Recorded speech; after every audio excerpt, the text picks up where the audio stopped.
Thank you, Roseanne, for your ministry and music. As I said in the beginning, we're going to be continuing our series on the book of Exodus, and I just want to start by recapping what we saw last week in case you weren't with us, or just to jog your memory as to where we were at in the book of Exodus. So Exodus begins by continuing the story left off by Genesis. So it really just flows from the end of Genesis right into the beginning of the story of Exodus. It's a continuation of that first book of the Bible.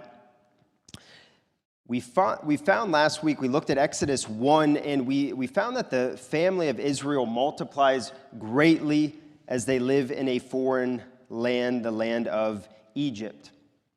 Israel's numbers were growing greatly so that they were literally becoming a nation within the nation of Egypt. This was not their land, it was a foreign land, but they were becoming a nation in a foreign land. And we saw that it began peaceful. Okay, it began with peace. They were welcome. They were honored guests in the land of Egypt. And then all of this changed with a new ruler who looked at Israel, looked at this growing nation as a threat.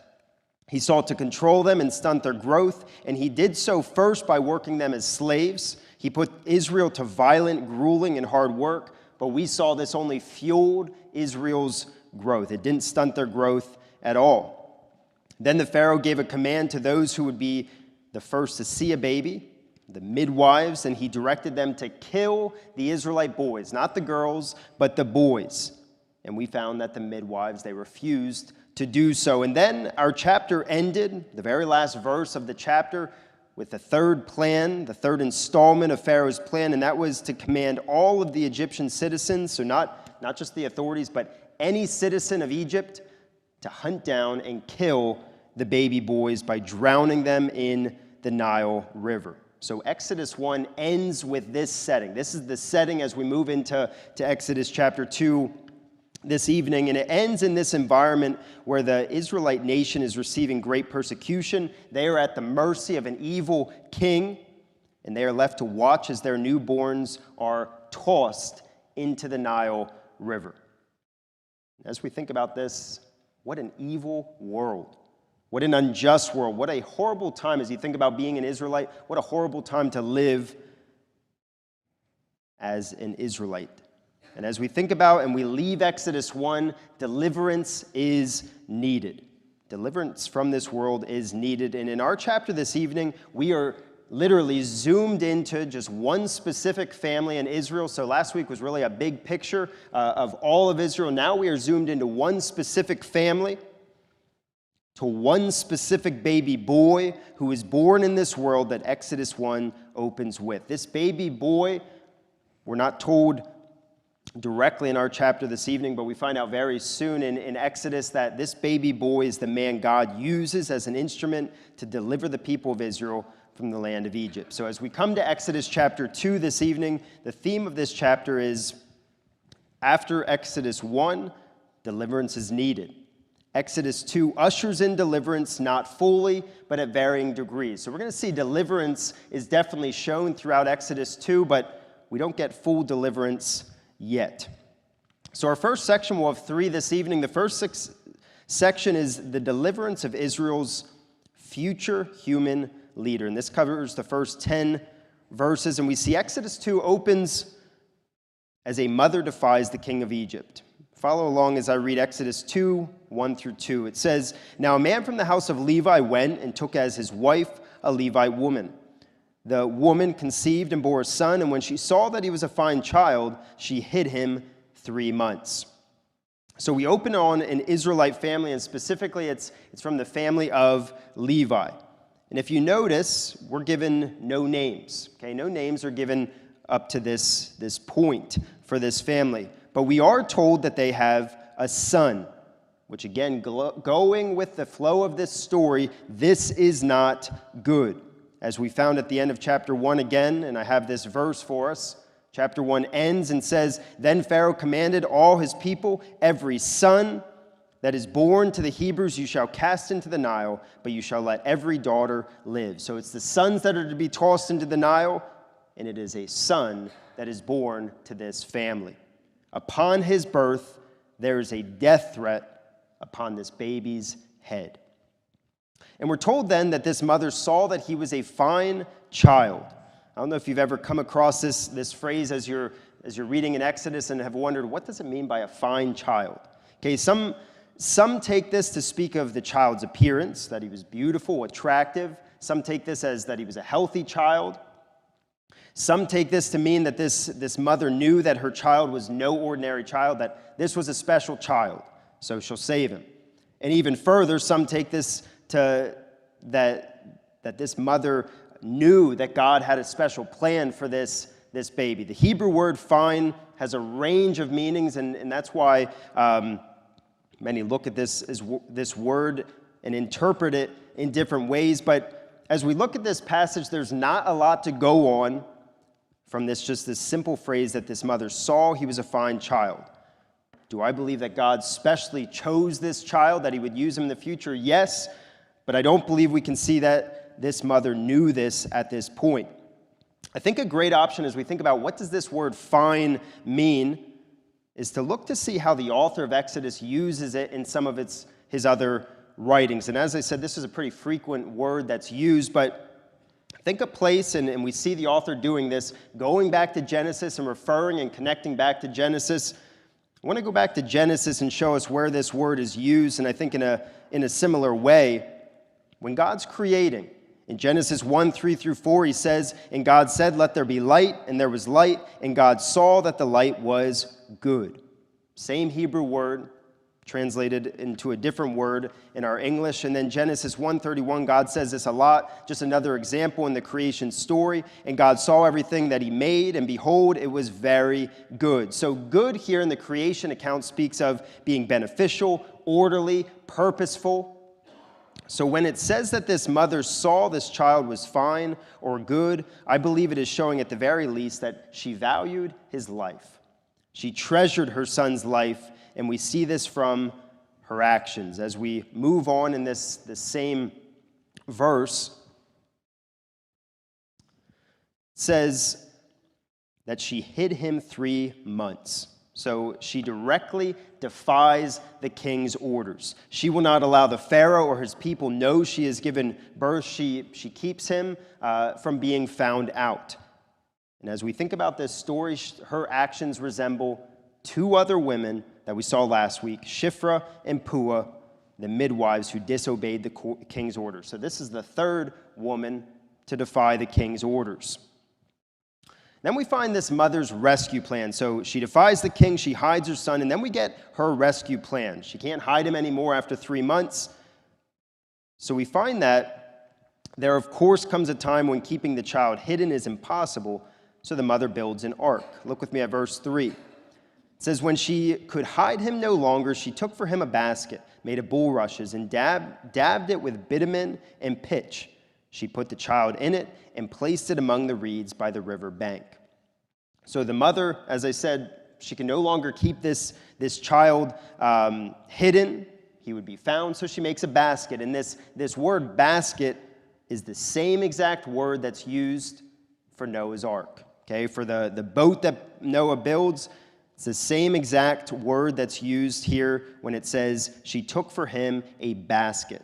We could say she took for him an ark. Same word that's being used in another connection to Genesis. And though a lot smaller in size, this ark was going to be used to bring someone to safety. Just like Noah and his family were brought through the waters in safety, God saved them through the ark. So too, she's making this basket, this ark for safety, or as safety for her son. The basket here is made from a material that was used to make paper. So the word that's used here in the items that it's talked about, it's used to make paper, but it worked for this purpose as well as it could float. So the material that she has, it would float in water, and the mother takes it, and we're told that she places it in the water among the plants in the Nile. And that's important. We'll come back to this, but it says, if you look at the end of verse 3, it says she put the child in it and placed it among the reeds by the riverbank. So she placed it there for it to stay there. And at this point, if we're just walking along this story, if we didn't know what this story said, we're left to wonder what the mother is doing. Okay, she's taken steps to protect her son. We see that. And though she's now placing him in a boat that floats, she's placing him in water. And maybe more importantly, she's placing him in the place that Pharaoh had commanded the Egyptian citizens to toss their baby. She's placing him in the Nile. And we could ask, why is she doing this? Some question how intentional the mother's actions are here and in the coming verses. They ask, is this an intentional plan or did it happen without her foresight? She's kind of just making this up as she goes. She's deciding to do this, see what happens. But I think as we move through this text, I believe she's very intentional with what she's doing here, though it's not exactly said clearly that she's intentionally doing this. I think from the next things we see, she's anticipating and planning out the things that would take place for her son. She's not just leaving it up to chance. We see this next this intentionality by his sister is stationed to watch over him, as it says in verse 4, and his sister stood at a distance to know what would be done to him. So again, it doesn't say stationed, but I believe that it's not just the sister choosing to watch her baby brother, that her mother places this basket in the water, and then the mother leaves, and then the sister comes on her own. But I think the mother is placing her daughter there to watch over this baby. And as we think about why didn't the mother stay, I think we're going to see from some of the things that take place that maybe the sister wouldn't draw as much attention. She's just a little child by the river. And maybe even as we see the events that are going to take place, the sister would be a more unsuspecting person than the mother would with what's about to take place. So we move on. We find out that this ark has been placed where the Egyptian princess would bathe, as it says in verse 5. Now the daughter of Pharaoh came down to bathe at the river, while her young women walked beside the river. She saw the basket among the reeds. So there's some animated movies that are made of this story. Think of the Prince of Egypt, and believe in the Prince of Egypt, the basket literally floats down the river and goes by crocodiles and things like that. We find that that's not what takes place here, okay, as it says that this princess found the basket among the reeds, right where the mother had placed this basket. So it didn't move. And now we're told that the daughter of Pharaoh sees the ark among the reeds. It hasn't moved. And I think this shows, and I point this out and compare it to these animated movies, because I think this shows that the mother was intentional. She placed it among the reeds, knowing this was the place that the Egyptian princess would bathe, that she would see this. She would pique her interest seeing a basket in the water.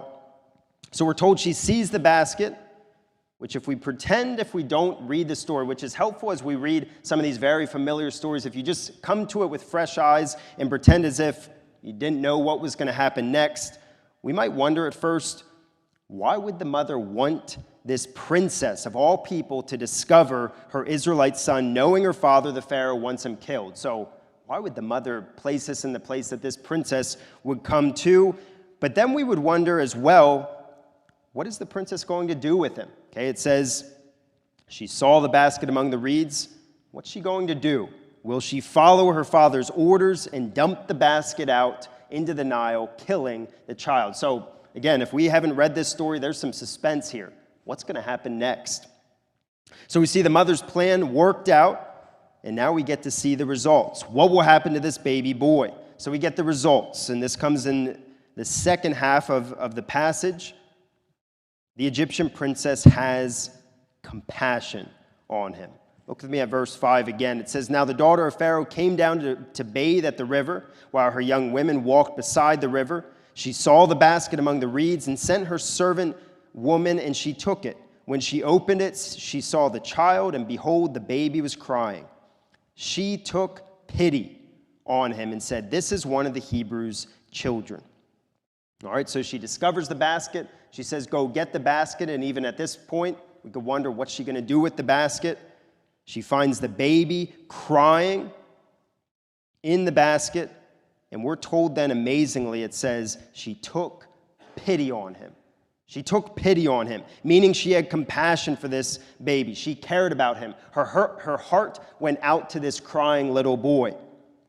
She shows that she does not share the inhumane views that her father does. So maybe we don't know this at all, but maybe from afar she did. Maybe she thought She was for her father's commands, but now she comes face to face with one of the Israelite baby boys, and her response is not to dump the basket, not to turn the basket over or to be apathetic, but her heart goes out to this little guy. And as we think about this, we can't say that she isn't aware of who he is or what his nationality is, as her first words that she speaks is, "This is one of the Hebrews' children." So she knows this is enemy number one of her nation, and yet she feels for this baby. What an outcome to the plan of this baby's mother. We find then that the sister involves herself in this finding. It says in verses 7 and 8, "Then his sister said to Pharaoh's daughter, 'Shall I go and call you a nurse from the Hebrew women to nurse the child for you?' And Pharaoh's daughter said to her, 'Go.' So the girl went and called the child's mother." So again, this seems planned.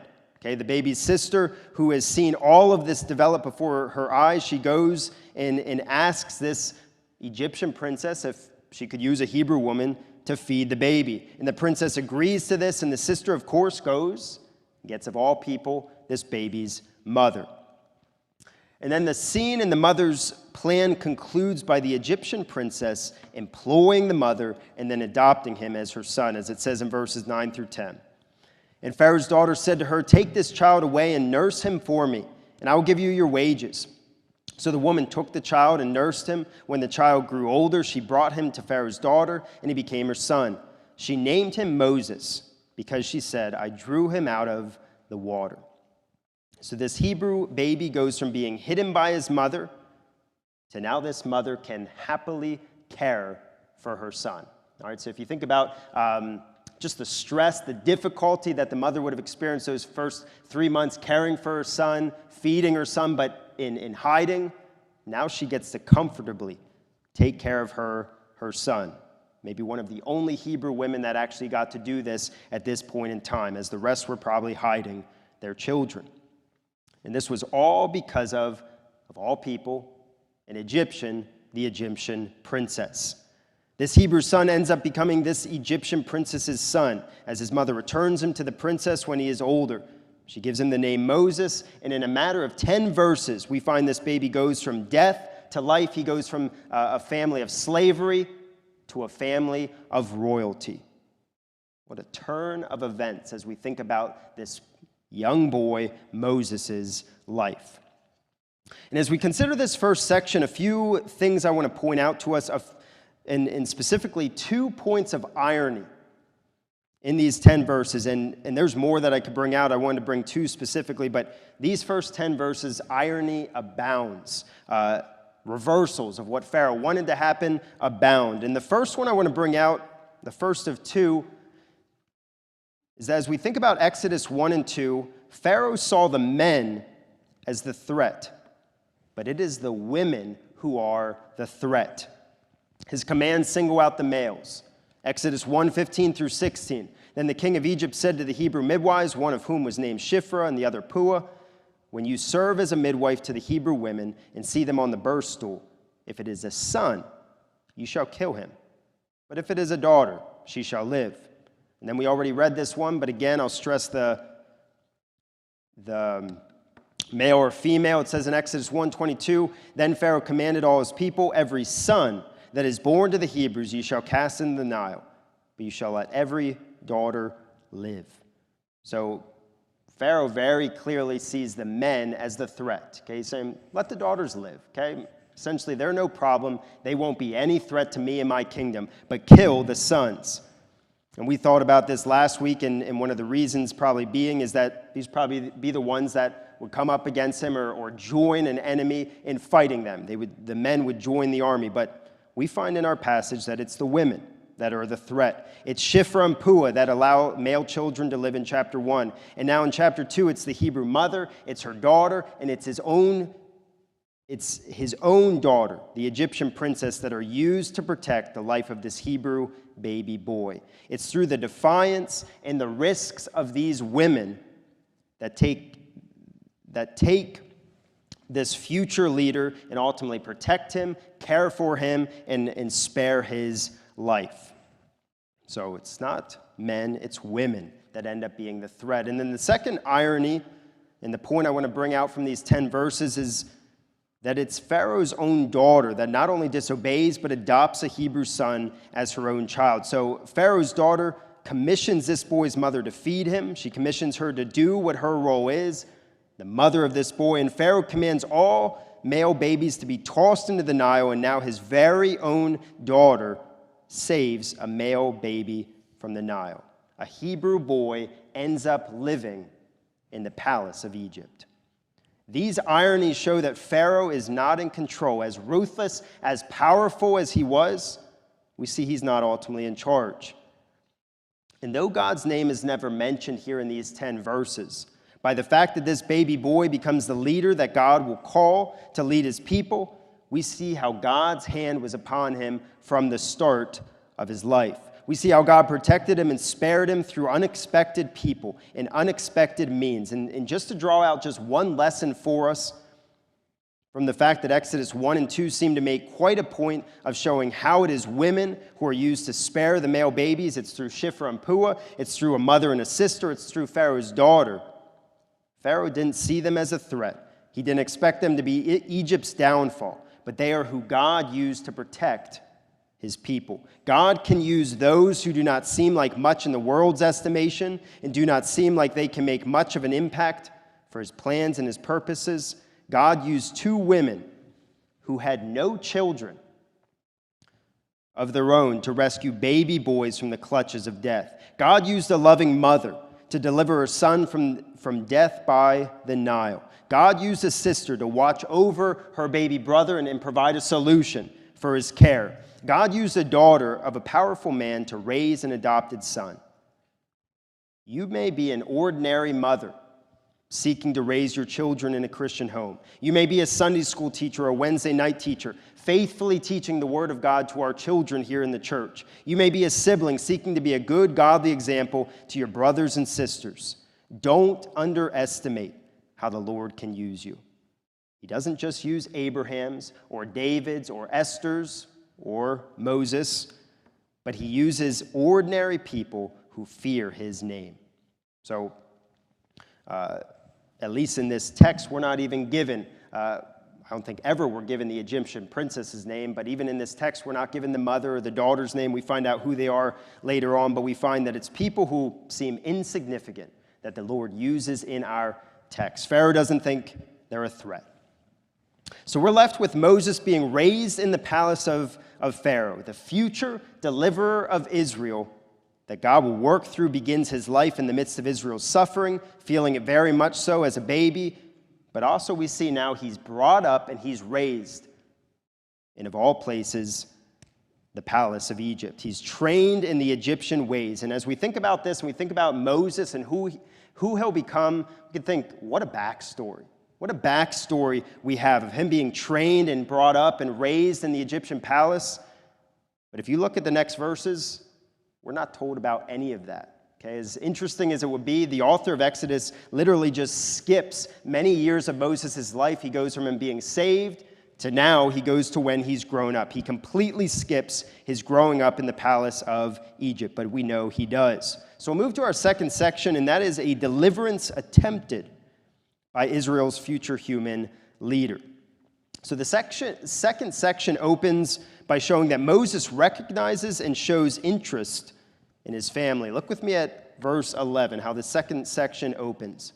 It says, "One day when Moses had grown up, he went out to his people and looked on their burdens." So as I said, we jump many, many years in Moses' life to when he's grown up, and what we're told about him seeing his people seems to be said in such a way that Moses was very intentional about what he was doing. Okay, he didn't just walk out one day and just happen to go by these Israelite slaves not knowing who they are or not with any feeling towards them. But he comes with interest, and I'd even say care and concern for his people, the Israelites. In verse 11, it speaks of his people, and this literally is the word brothers. This is his family. This is his biological family members. Moses recognizes and will associate with them as his family. And as we think about this, it's interesting to think that growing up within Egypt didn't make him forget about his family or decide that he's not going to associate with his family anymore. But he goes out to them, and further, he goes out to see their slavery. As it says, again, it says, he went out to his people and looked on their burdens. Okay, that look, that seeing is intentional. Okay, he's just not happening to just see it, but he's looking with intention. And the next part of verse 11 settles it if there was any debate as to who Moses will align himself with, as we find that Moses intervenes when an Egyptian was striking an Israelite. Look with me again at verse 11 and then 12. It says, one day when Moses had grown up, he went out to his people and looked on their burdens. And then it says, and he saw an Egyptian beating a Hebrew, one of his people. He looked this way and that, and seeing no one, he struck down the Egyptian and hid him in the sand. So when Moses goes out to see his family enslaved, he comes across something that most likely was going on just daily, an Egyptian striking an Israelite. And we saw last week the ruthlessness, the violence of this slavery. So we kind of get an inside picture as to what would take place in this slavery. And this Hebrew, this Israelite, is literally being beaten. We're not told if the Egyptian intends to kill this Israelite or if he does indeed kill the Israelite. But either way, Moses doesn't stand idle, but he intervenes. He steps in on this situation, and he looks both ways to make sure no one's around, and he kills the Egyptian, and to make sure no one knows, he buries him in the sand. Moses would not stand by and let an Israelite be attacked. He steps in, and he goes to such lengths as to actually avenge this strike by killing the Egyptian. So he steps in, he intervenes. And then we find the next day, again, he intervenes, and this time he intervenes as he seeks to reconcile two Israelites fighting. Look with me at verses 13 through 14. It says, when he went out the next day, behold, two Hebrews were struggling together. And he said to the man in the wrong, why do you strike your companion? He answered, who made you a prince and a judge over us? Do you mean to kill me as you killed the Egyptian? Then Moses was afraid and thought, surely the thing is known.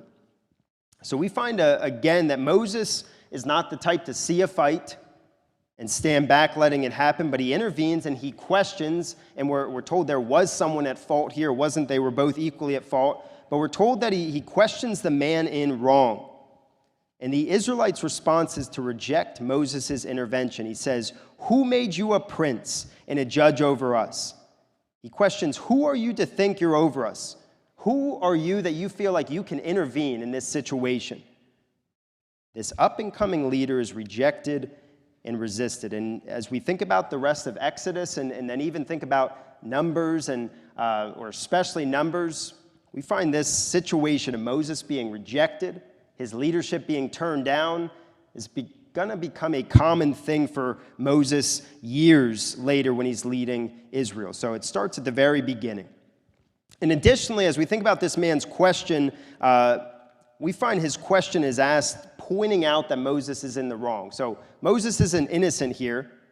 Okay, he says, do you mean to kill me as you killed the Egyptian?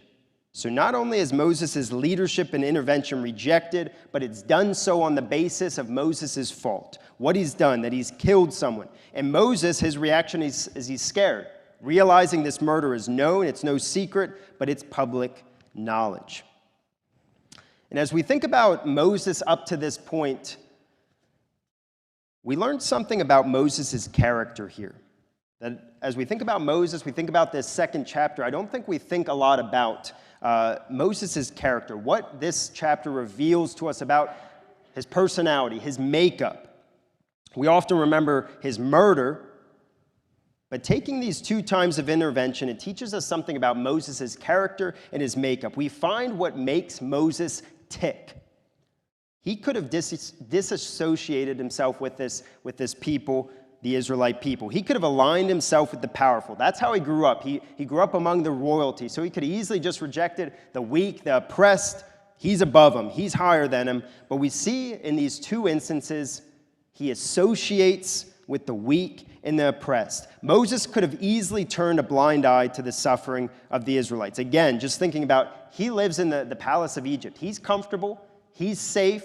Okay, he's apart from them. He could have easily just turned a blind eye, and he knew what was going on, but he's not going to do a thing about it.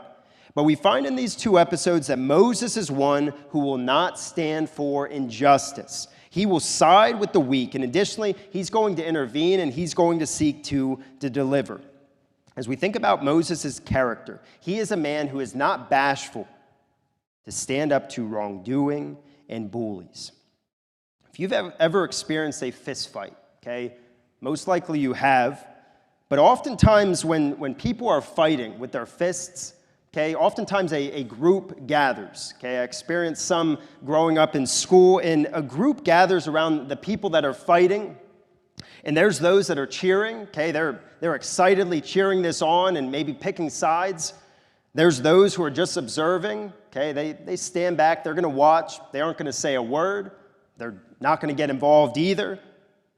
Moses is neither of these.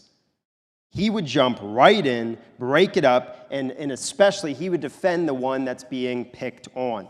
Moses will not stand for injustice. He'll step in, he'll intervene, he'll seek to deliver. And as we think about this character trait that we find in Moses, it's an admirable thing. Okay, it's a godly characteristic.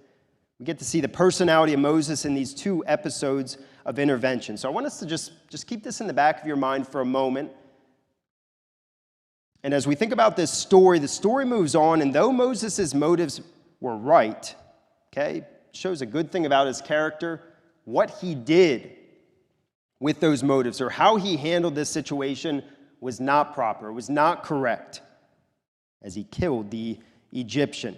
And further, it was not time for Israel to be delivered. So we find the ramifications of Moses' murder in verse 15. We find that Moses runs away from Egypt. In Exodus 2, verse 15, it says, when Pharaoh heard of it, he sought to kill Moses. But Moses fled from Pharaoh and stayed in the land of Midian. And he sat down by a well. So he gets out of Egypt. He gets out of Egypt quick. And as we think about his intervention, we think about him delivering the people of Israel, it ultimately failed. He tried to step in, and it really backfired on him because of his own actions.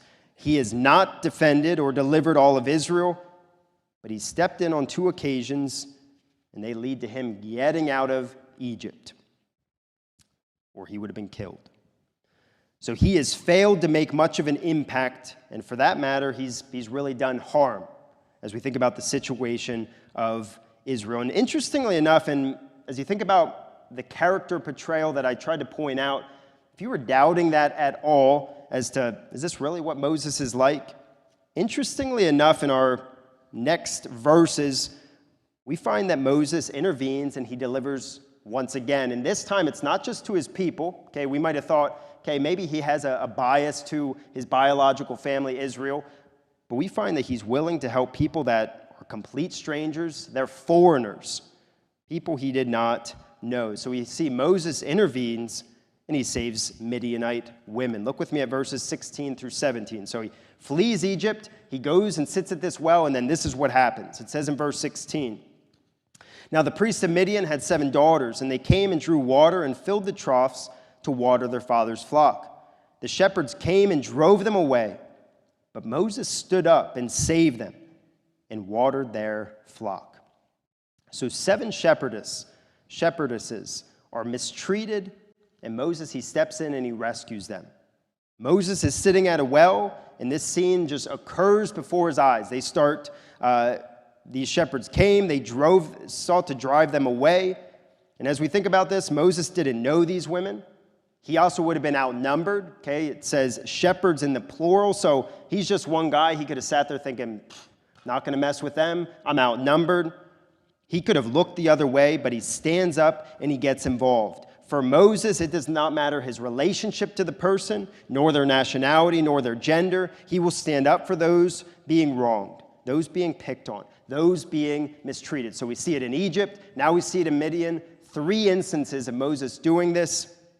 We see this as his character. He will not ignore injustice. Moses shows his character once again. And then we find that Moses ends up living in Midian. But he knows he does not belong. Look with me at verses 18 through 22. It says, when they came home to their father Reuel, he said, how is it that you have come home so soon today?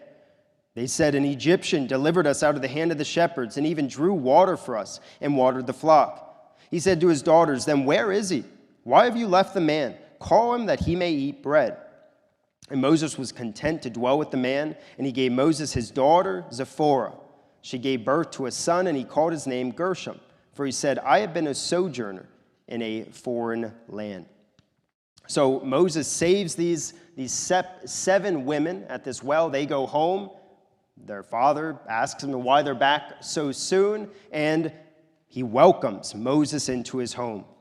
And we find Moses, he settles in to live with Reuel, and he even gets married. And it might seem at this point, Moses has gotten out of Egypt. He's living in Midian. It might seem like Egypt is in the rear view mirror, that Moses' deliverance attempts have failed. He's moved on, and he's going to stay and really settle down in Midian. But the last verse, and with the name of Moses' son, we see this is not the case in this story. Nor do I believe Moses had Egypt and his people completely out of his mind, as he gives his son the name Gershom. And the reason for giving him this name is he says, "I have been a sojourner in a foreign land."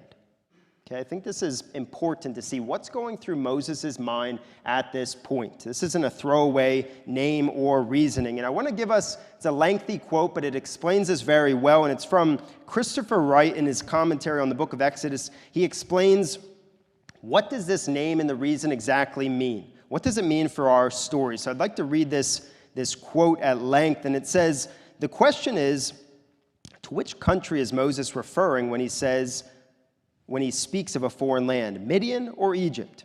The answer to that depends on how we translate the verb. Does it mean I have become a foreigner? NIV emphasis added, which would refer to his present status in Midian, or does it mean I have been a sojourner, which would refer to his former life in Egypt? Either translation is grammatically possible. The truth probably is that Moses is affirming his status, past, present, or future. As a Gur, no matter where he lived, neither Egypt nor Midian was his true home. Indeed, he was destined to remain homeless until his death outside the Promised Land and his burial in an unmarked grave somewhere in Moab. In that sense, the meaning of the name Moses gave his first son describes his own life.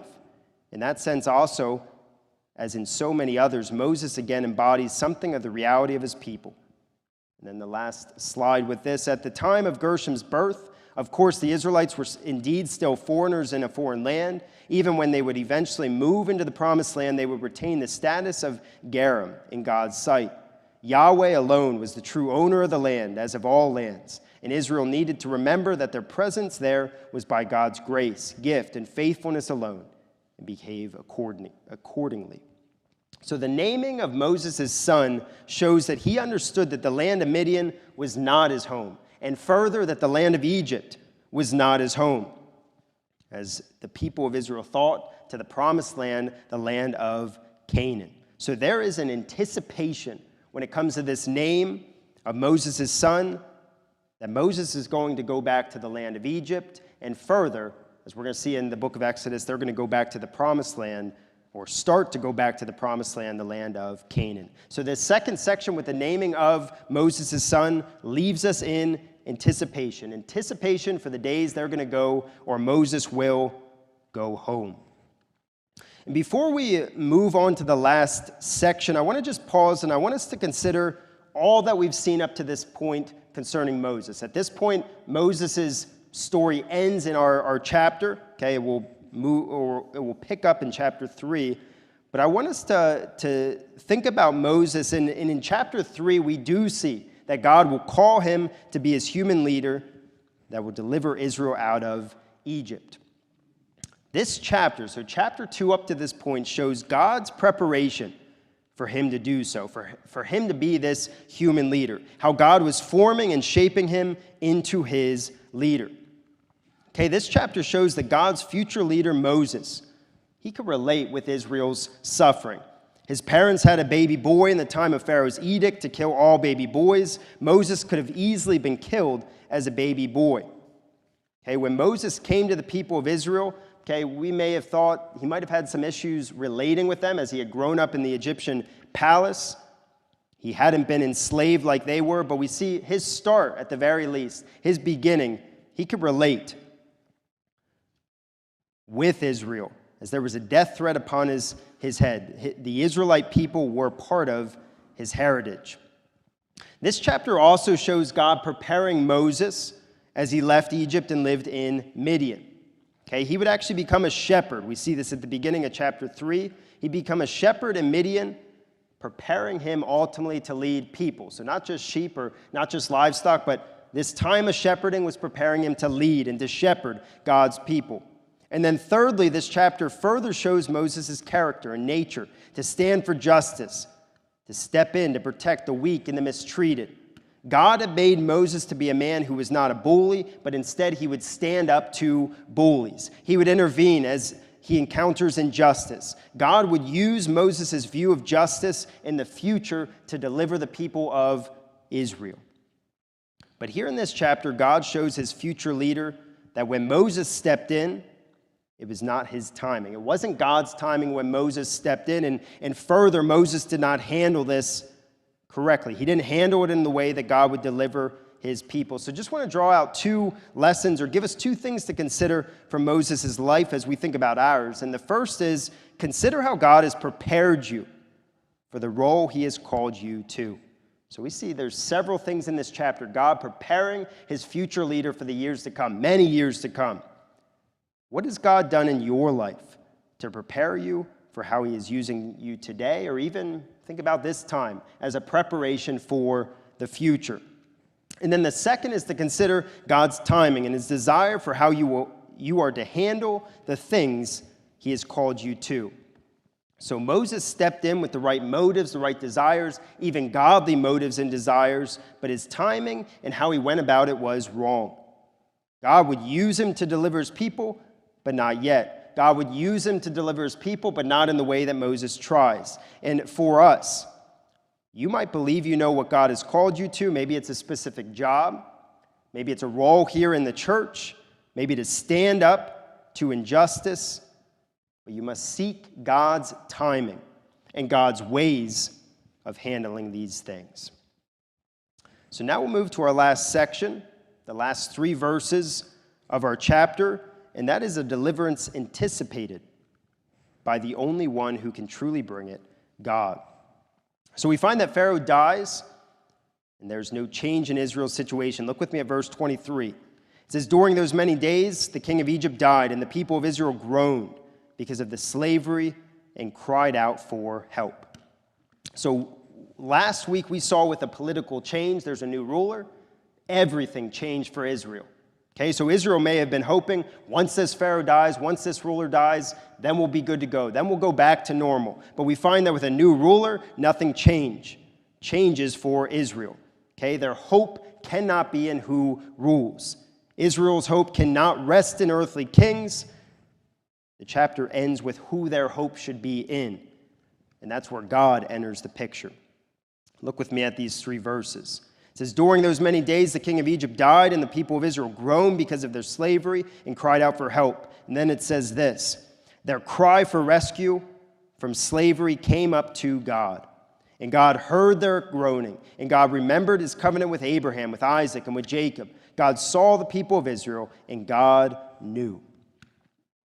So coming from Exodus 1, and now almost all of Exodus 2, these 3 verses should almost be like a tidal wave coming up and hitting us without suspecting it. Okay, God has briefly and barely been mentioned in these 2 chapters up to this point. And now all of a sudden, this is why I say a tidal wave and not just a small wave, all of a sudden, in 5 times in these 3 verses, God's name is mentioned. God had been hidden, silent, he had been in the background, and now he is brought to the forefront of this story of Exodus. The chapter closes anticipating deliverance by the hand of God. Now, we shouldn't be mistaken as we think about these words, and I want to look at each one just very quickly. We shouldn't be mistaken. If you look at these words, it almost could seem like all of a sudden news of Israel's situation came up to God. All of a sudden he found out. But that's not the case at all. These verses are to convey that God has been aware, and God is about to act. I want to look at these words and show how they really communicate that God was aware, God will act now. From Terence, I think that might be Fratham, how he explains this, I think he explains it in very understandable terms as to what each of these mean about God and his part in this. And the first is God heard. Okay, it said God heard their groaning. Okay, he says this is not a reference to newly sensitive divine ears, as if God had not heard their cries before. It has the sense of to take heed of, to hear, to respond. So God didn't just all of a sudden get this news, but he's taking heed. He's hearing and he's about to respond. God remembered. This does not refer to a jogging of the divine memory, as if God had forgotten promises made. To remember is to be actively attentive to that which is remembered. It is a divine sense of obligation to a prior commitment. God's remembering always means action that will affect the future. God saw. This does not refer to eye contact. It is to begin to move toward the other with kindness or sympathy. And then lastly, God knew. Again, this is not simply a matter of head knowledge, as if God gained some new information or insight into what is happening. It is to so share an experience with another that the other's experience can be called one's own. So God is fully aware and he's fully tied up in the suffering of his people. The time has come for Israel to be delivered, and we're really left to wonder as we leave Exodus 2, what will God do? How will he deliver the Israelites? So our chapter ends with God coming to the forefront, showing God had not forgotten. He wasn't deaf. He wasn't blind to their situation. So we find that God knows his people's struggles. He knows what they're going through. He knows what we're facing. He knows the persecution that we're experiencing. He is fully aware. And it's our job to trust his timing, to trust that he is still in control. He still cares. We must have the faith, or we must have faith in our suffering that God has a plan. The book of Exodus and the chapters to come show us God's plan to deliver the people of Israel. It's perfect. It's beyond our comprehension. So there might have been a lot of doubt as to God's part in this, but we're going to find that God definitely had a plan. He had a perfect plan to deliver the people of Israel, and so too, God has a perfect plan for us in our suffering. And often it can be beyond our imagination how he's going to work, how he's going to rescue in it. So Exodus 2, our chapter for this evening, ends anticipating the deliverance that is going to be worked out in the chapters to come. Let's close with a word of prayer. Lord, we just thank you for the message of Exodus 2. We thank you as we see your preparation, your forming, your molding of the man Moses, for how he started and how you worked through unexpected people to protect his life, to spare his life, to really provide for him. Lord, we thank you for just the way in which you instilled within Moses just a desire to intervene, to deliver, to watch out for and guard those that are mistreated and oppressed.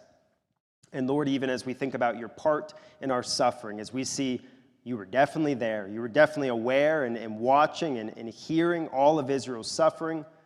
But Lord, it's in your timing when you'd step in. And Lord, I pray that this would be a chapter that we'd walk away from realizing that you're preparing us. You are training us. You are working in us for the things that you've called us to do. Lord, you are giving us the training and the experiences and the character that we need to do what you've called us to do. And Lord, further, as we think about our suffering, we think about our distress and the things that we're experiencing, realizing that you have a plan for it. If it's either to rescue and deliver us or to work within it for your good. Lord, I pray that you would give us a greater trust and a faith in you out of Exodus 2. Lord, we just thank you for this time that we could gather, and we pray that we would live out your word. Strengthen us and provide for us. And in your name I pray. Amen. Thank you for joining us this evening, and you are dismissed.